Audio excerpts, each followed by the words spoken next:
ใน5 ปีผ่านมานักพลังจันทร์ได้แก้ไขผลการกวดกา 16 เป้าหมายติดตามกวดกาผลการตรวจสอบ 15 เป้าหมายและ 65 โครงการโดยได้เอาใจใส่ในการป้องกันและสกัดกั้นการส่อราดบังหลวงถึกเป้าหมายและทันเวลาสหายอนุภาพตุนาลมเลขาธิการศูนย์กลางภาคเลขาคณะภาคนักขนมจันทร์ได้กล่าวรายงานตีราคาหมักผลแห่งการนำพาจัดตั้งปฏิบัติเวียกงานป้องกันศาสตร์ป้องกันความสงบเวียกงานต้านและแก้ไขการส่อราดบังหลวงการแก้ไขผลการกวดกากวดสอบและเวียกงานก่อสร้างหักฐานพัฒนาชนบทหอบด้านและแก้ไขความทุกข์ยากติดพันกับเวียกงาน3 สร้าง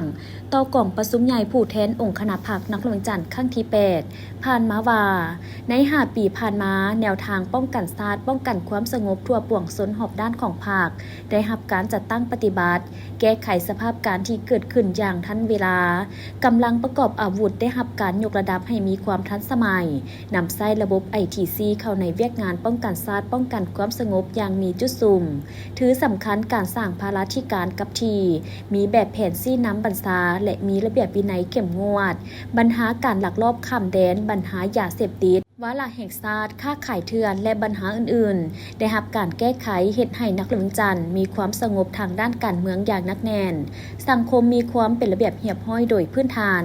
พร้อมเดียวกันนั้นในระยะผ่านมาได้เอาใจใส่ติดตามกวดกาการปฏิบัติกฎระเบียบของภาคกฎหมายของรัฐเพื่อต้านและสกัดกั้นการส่อราดบังหลวงเพื่อซอกให้เห็นปัญหาที่พ้นเด่นปัญหาที่มีการละเมิดเพื่อซอกหาวิธีแก้ไขเตหัวทีเสริมขยายตัวแบบที่ดีเด่นแก้ไขอย่างเด็ดขาดท่านการต่อสมาชิกพรรคที่ละเมิดกฎระเบียบของพรรคและกฎหมายของรัฐให้เข้าสู่การดำเนินคดีตามกระบวนการยุติธรรมกวดกากวดสอบการจัดซื้อจัดจ้างการปฏิบัติโครงการลงทุนของรัฐการคุ้มครองธุรกิจในระยะ5 ปีผ่านมาได้แก้ไขผลการกวดกา 16 เป้าหมายติดตามกวดกาผลการกวดสอบ 15 เป้าหมายและ 65 โครงการสั่งรวมแล้วองค์การปกครองคณะภาคแต่ละคันได้เอาใจใส่ในการป้องกันและสกัดกั้นการส่อราดบังหลวงถึกเป้าหมายและทันเวลาสำหรับเวียกงานก่อสร้างหักฐานพัฒนาชนบทหอบด้านและแก้ไขความทุกข์ยากติดพันกับเวียกงาน3 สร้างได้หันพนักงานลงก่อสร้างหักฐานการเมืองพัฒนาชนบทและแก้ไขความทุกข์ยากตามนโยบาย3 สร้างด้วย2 รูปการคือลงหักฐานกับทีและขบวนการรวมของนักเรียนจันทร์ผ่านการจัดตั้งปฏิบัติสามารถประเมินผลตามมาตรฐานพ้นถูกและมาตรฐานพัฒนาตามดำรัส348 ทับลบมีครอบครัวพ้นถูกทั้งหมด 155,493 ครอบครัวเท่ากับ 99.43 ส่วนห้อย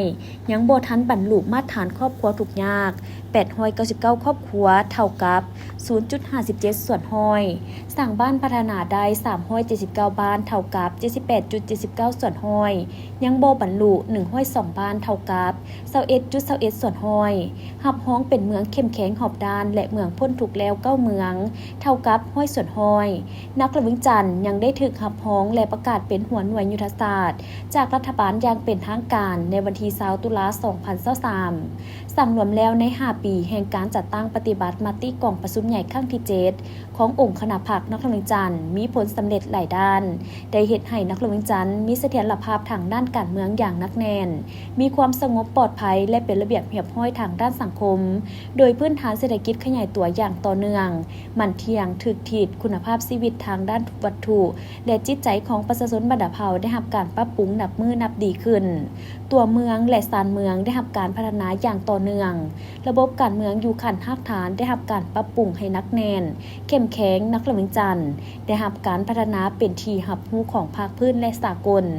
ผลสำเร็จทั้งหมดนั้นแม่นปัจจัยยู่แฮงการหันเปลี่ยนใหม่ที่แข็งแรงแก่การพัฒนานักระวิงจันทร์ในสุ่มปีต่อหน้า